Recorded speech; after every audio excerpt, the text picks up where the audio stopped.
y'all. I'm Kiara Butler, and welcome to Generation Rising, where we discuss hard-hitting topics that our diverse communities face every day. And today's topic is incarceration. I'd like to welcome Keith Nunes, Student Case Manager for the program as well. Welcome, Keith. How are you? Thank you for having me. I'm good. How you doing? Yes, I'm so happy to have you here today, especially discussing this topic. I'm excited to be here. And sharing your lived experience. Thank you. Where do you want to start? Wherever you want to start. All right. So can you tell us more about the Youthful Offenders Act? Okay, the Youthful Offenders Act was a law that was passed in July of 2021, I believe. And there's a gentleman in prison right now by the name of Mario Montero. He came in as a kid. He's from Providence, got involved in gang violence young, and came in as a young kid and received, I believe, a double life sentence. So at some point, he began looking into these type of issues and was trying to kind of fight for people in that bracket, for people that came in young, because we all know that the psychological evidence shows that the brain doesn't develop until a certain time. And the way the law stood, it allowed you to keep juveniles incarcerated for long amounts of time. So he started looking to that, and I believe he got in touch with a representative by the name of Julie Casamara. I hope I'm saying that correctly. And together they started working on this law that would give juveniles a chance of possibly being home on parole within a 20-year time frame, you know? Because as it stood before that, if you received a certain type of sentence, a double life sentence or a life plus year sentence, consecutive sentences, that could keep you in prison without having a possibility of parole longer than 20 years. So they began working on that and got it passed in July of 2021. Myself, a man named Juan Neves, and Pablo Ortega were the first individuals that they took to court. The ACLU stepped in and took our case, took us to court, and got us all home. So I actually came home early, about 6 months ahead of schedule because of that, and the other two gentlemen were probably a couple years ahead of schedule because of the law being passed. And so what was that experience like, being sentenced and not necessarily knowing if you were going to come home? That is a feeling that's very difficult to explain. Me personally, to be honest, I have a strong faith, so I kind of never felt hopeless at any point, if I'm being honest. But that being said, it's still a very difficult thing to wrestle with mentally and emotionally, because like you said, at times you feel like, man, wait a minute, I might not make it home, you know? And the tragedy of that, I'm gonna be honest with you, Kiara, the tragedy of that really is that you come from where you come from, you know, you make the mistakes that you make, and you end up in that type of situation. And I'm telling you that in that situation, you know, the average person will think deeply about their life and will mature and will go through changes and will not be the same person.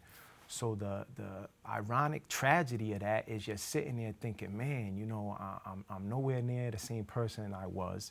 You know in your mind and in your heart the positive things you want to do, and you feel like, man, you know, I'm never going to get a chance to be the better version of myself. You know what I mean? You go through this thing, you go through this punishment. The punishment causes you to think deeply and reflect, causes you to change in a lot of ways. And then the irony is you feel like, man, I'm never gonna get a chance to live that change. Yeah. So that's kind of something that you wrestle with in that situation, you know? After you come out, what's the plan? You've done 7 years in prison, you're a felon, right? So it's kind of hard to get a job, right? So it depends. It's not, I never had an issue finding a job. Okay. Because I learned the things that I could use, the tools in the community to be able to get a job as a felon. A lot of people don't pay attention to that stuff. Okay. So I know I can go to the temp agency and get hired on immediately to start work the next day. Yeah. Work hard for them, and then they might want to hire me on. Okay, he's a felon, but he worked hard for us for 3 months. You know, we'd like him as a worker. And I was like, okay, I'll just do that. But the goal was just to save as much money as possible to put myself into college. Got it. So that I could get a degree in social work to be able to stop at-risk youth from going down the same path I went down. Right. Because like, I put myself in this situation. Yeah, I wasn't like, some people were like, oh, I'm just a product of my environment. No, I'm a product of my stupidity. What would you say that society should be doing for formerly incarcerated individuals? For formerly incarcerated? Yeah. Well, there's a few things. There's a book called entitled "Let's Get Free" by a man named Paul Butler, and he was a former federal prosecutor in D.C. And he had an incident with the law himself, was treated unfairly, which made him turn around and start looking into injustice and things. And he did a study regarding our nation's incarceration rate. Mm-hmm. And obviously, I think it's a well-known fact that the United States has the highest incarceration rate per capita of any country. I mean, California alone has a higher incarceration rate than 5-6 countries. But he looked into the reason that was. And there was 3 main reasons. The number 1 reason was that we criminalized nonviolent drug offenses. Mm-hmm. But the other 2 reasons had to do with this. The second reason was that we keep formerly incarcerated individuals on probation or parole for longer than anywhere else after a prison term. And the third reason was related to that, which was you put people back in prison for technical violations, what they call technical violations of the parole rules that ordinarily wouldn't be illegal. Yep. Drinking, for example. Yep. So if a man is on parole or a woman is on parole, you could be over the drinking age of 21, but if you're on parole, you're not supposed to drink, you get caught drinking, you could go back to prison for that. Now, to be fair, not all parole officers will just send you right back to prison, for you got caught having a drink. Mm-hmm. A lot of them will work with you and, but that is a problem. The problem is you could go back to prison for something that ordinarily isn't illegal. Yeah. And this is what Mr. Butler said in his book was one of the main reasons. So I think that should be something that should be addressed. Mm-hmm. I think we should be not leaving people on parole or probation for that amount of time after they've been released from prison, especially if they're proving to be doing the things that they're supposed to be doing. And I think we should visit the issue of the technical violation, especially when it comes to substance abuse or illegal drug use, because people have problems. And you shouldn't necessarily go back to prison as opposed to getting some type of treatment for something like that. Yeah. How does that work? Like being on parole or probation and needing treatment, trying to get an education, trying to get a job, like how does that work? Well, as far as getting treatment for substance abuse, there are programs. Okay. I wouldn't be aware of the details because me personally, I never wrestled with that particular issue. As far as going to school, for me, it was a challenge for a few reasons. One, because when you're coming home from a long period of incarceration, you're at the age I'm at, I'm 41 years old, obviously the first order of business is to support yourself. Mm-hmm. So you're trying to work first and foremost. And right now, I'm currently working 3 jobs and going to school with a full-time schedule. Yeah. And that's been very challenging. That's gotten in the way of the schoolwork, actually. I was a little bit behind on assignments. Luckily for me, fortunately for me, I had professors that were very understanding. I was very honest with them and vulnerable about my situation, but to their credit, they understood and they were very supportive. So I had the extra time to complete the assignments, and thankfully I'm getting everything done. But when you're trying to work to support yourself, that gets in the way. Mm-hmm. And in all actuality, that's part of the reason why James started the program, started the nonprofit, because he was incarcerated himself. He did a certain amount of college while he was incarcerated, and when he came home, he wanted to finish what he started, but he realized that he was bumping up against those everyday obstacles of trying to support yourself, of whatever your other responsibilities are. So that's why he started the program, so that we could help facilitate that. Okay, so for me, one of my frequent struggles is the simple things, daily things like setting a doctor's appointment and keeping it. Everything is done technologically, so I find that difficult. I'm a returned citizen advocate, so I represent men and women coming out of prison. By the way, ex-convict is sort of dehumanizing and offensive to some people, so we try to use, and I want to encourage you to use returned citizen. justice impacted, justice involved, formerly incarcerated. These words are less offensive. So we'll try to push that out there. But yeah, definitely the technology. I wasn't gone for long. However, even in 5 years, technology changes so much that when you come out, every place you go to, including doctors' offices, are using technology. If you don't have a phone, it's almost impossible to set up an appointment. Another thing would be simply going to the store to get groceries, being overwhelmed with one, all of the people, two, all of the products, the different options and choices to make. Yeah, that's definitely been a challenge. So the hardest part of getting out of prison for me was restarting. I had to restart businesses. I had to restart a career. I had to restart relationships. And I was already established before I went to prison and in my 40s. So now everything is like new and it's hard. And so you mentioned it very briefly, and James couldn't be here today, the Reentry Campus Program. Correct. What is that and how did it help you? Correct. The Reentry Campus Program is a nonprofit that James founded and that he's the executive director of. And like I said previously, he founded it for those reasons, you know. People that were incarcerated and were trying to educate themselves. Number one, there was a lack of access to education in most situations, so he wanted to address that. But also, for the gentlemen or for the ladies that did a certain amount of education while they were in prison and wanted to come home and finish, he understood that that was a difficult process when you're trying to readjust to society, especially based on how long you've been incarcerated, when you're trying to work to support yourself, and when you might be unfamiliar with the school process in general, from the registration process to the financial aid process to the technology. Yeah. I had a problem with the technology. I'm still kind of wrestling with the technology. I went away when I was a kid. I was in prison for 23 years. The technology wasn't what it is now. So that's a big challenge. And he founded a program to address all those issues. And then financial aid, was it free to be able to go to school and take courses? Yes, in the state of Rhode Island, the Community College of Rhode Island has a contract and they're inside the prison. They have been since, I think, the early 2000s. Okay. So any individual incarcerated in Rhode Island is able to have some access to CCRI courses.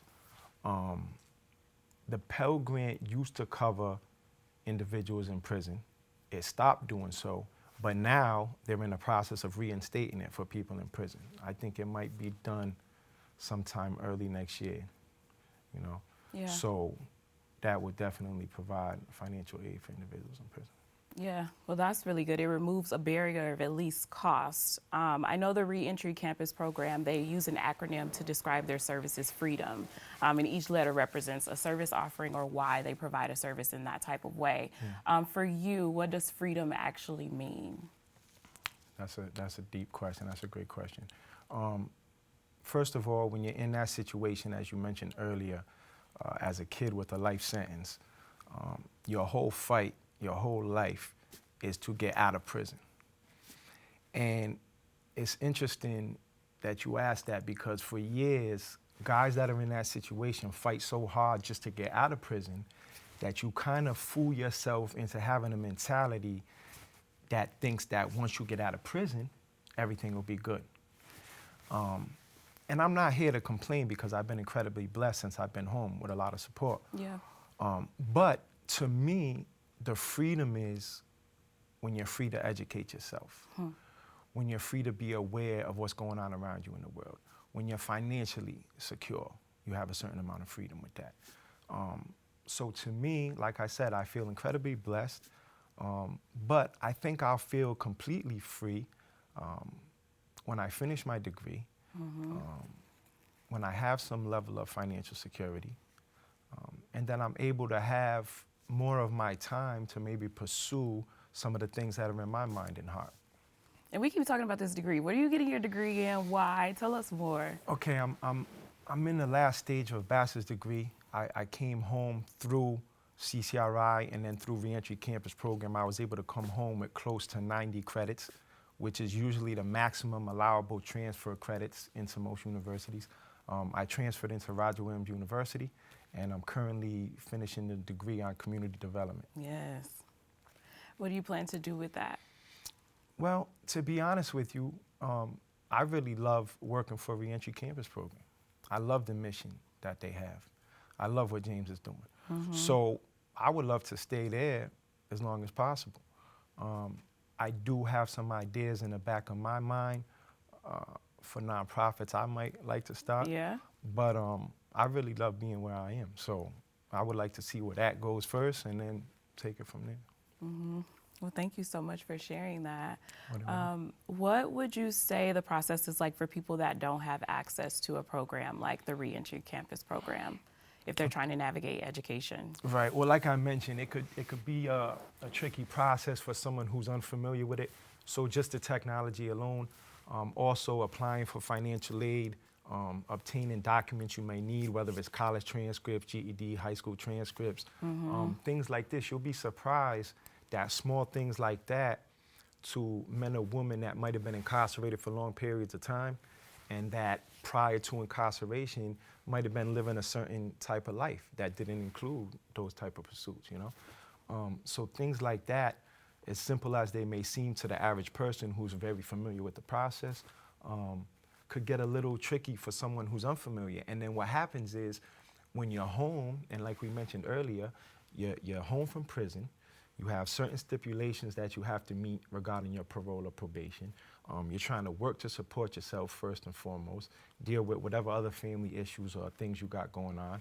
And when you're in the process of doing that, and then you run into difficulties in trying to pursue your education, that could be very discouraging. It could make people want to give up and quit and just say, you know what, I'll do that later. I gotta do this. It's too, I ain't got time for that.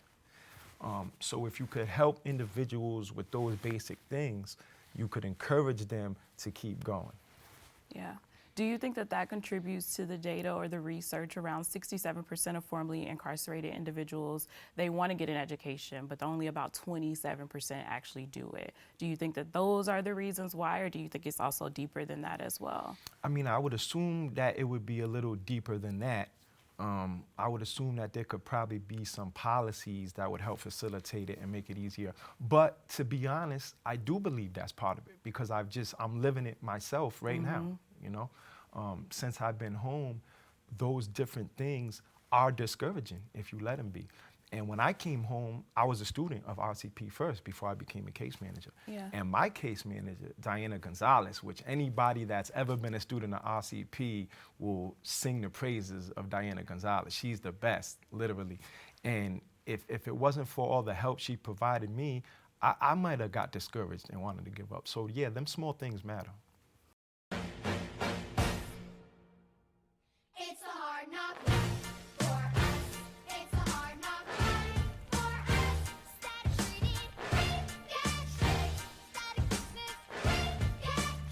Okay, y'all, jobs after prison with a felony record. This is my experience. They'll tell you, go here, go there. These people will hire you. They hire felons and all of that, but that didn't work for me. I went to all those places. Nobody hired me, even though I saw plenty of men that were felons that were hired. I always get the interview, but when that background check hit, nothing. People from out of this country will hire you quicker than people who are from this country. Like, I work for an Indian family. This whole area, all the hotels and stores are mostly ran by people from other countries. I don't even ask you for the damn background check. Can you come to work? Like, for instance, if I didn't work here, I wouldn't waste my time going nowhere but to another place where I knew some other foreign people were more than likely doing the hiring and firing. Only thing is, pay sucks at hotels and like gas stations and stores. It's better than nothing. I shouldn't have committed that crime though, and I should have stayed free. That's the message. That's the lesson. Stay free, friends.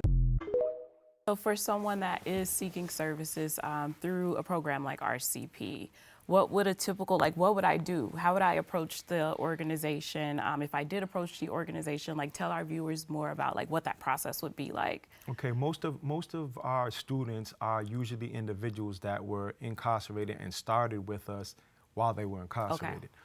So it makes the transition very easy. But we also are there for anyone who is formerly incarcerated that is out that we haven't worked with while they were in prison. And we have a website, Reentry Campus, that they could visit. And when visiting the website, there's a very straightforward questionnaire that they could fill out, which will send it right to me on the other end, and then I'll schedule a call to see what they want to do and then maybe set up an appointment. Or you could also call me. The number's 401-217-9311. and just schedule an appointment and come on down. Okay. Or you could come and visit us at 1 Empire Street. Office hours are from 8 to 4. You could come right down. And if I were to enroll, like how long would I be in the program, or is that based off of like the degree that I'm seeking? Well, it's also based on the services that you may need. Okay. Some people are more self-sufficient than others. Some people might need more help for a longer amount of time. Some people might start out needing help, but then learn what they need to learn very quickly and not necessarily need to use our services that much as they go forward with their education. It depends on what the student needs. We're there for you all the way, all the way.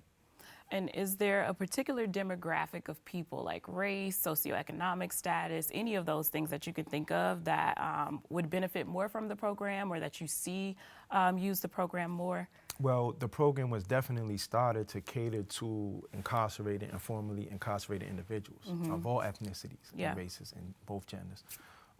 So yeah, we probably catered to that demographic more, simply because that was the purpose when it started. And there's a great need there. So there's usually, I don't want to say more need than we can handle, because James usually rises to the occasion, man. James is phenomenal. And we continue growing in that regard. So, yeah. Okay. And is there anything that I haven't asked you that you want our viewers to know? Listen, I firmly believe from my personal experience that education is incredibly powerful. So at the end of the day, anybody that has been in a situation that I have been in, that the men and women that are our students have been in, coming from lower socioeconomic backgrounds, maybe having some altercations with the law and being incarcerated to, for whatever reason, for whatever amount of time, I believe, honestly, and I know James does too, that education is one of the best tools that you could have to better your life, and to better your life in every way, to help you earn a decent living, to better your life financially, but also mentally, spiritually, socially. I can't tell you the amount of people that I've been meeting since I've been home in the college environment and in the nonprofit environment. It's incredible. Yeah. The people I'm meeting are incredible. Yourself, I'm very impressed. So you could just better yourself in every way with education. I truly believe that, and it's definitely been that in my life. It's definitely been an improvement and a major reason why my life is improving. So anybody that would hear that message, I encourage them to educate themselves, to come on down so we can help you in any way we can. It's definitely an amazing program, and you're an amazing person. How can we stay in touch with you, Keith? You can stay in touch with me by visiting me at the office, 1 Empire Street, Suite 219 on the 2nd floor. Any student looking to reach out could reach me at the phone number that I mentioned, 401-217-9311, or you could visit the website. And what's that website? I'm not sure. I'm sure if you put Reentry Campus Program, it'll come up. Yes. Yeah. We have run out of time, but you can watch past episodes anytime on watch.ripbs.org, and be sure to follow us on Facebook and Twitter for the latest updates. I want to thank today's guest, Keith Nunes, for their time and incredible work. And we have started a tradition, Keith, where you sign our board. You can leave your mark, let people know that you were here. So if you can grab some chalk, and head on over. You can write literally anything, but you do have to find some empty space. It's been booming here, so we got a lot on the board. I can see. Probably down here is better off. Yeah. Or maybe over here. You know, if you can hit that kneel, you got good knees? Yes, I do, man. What you writing up there?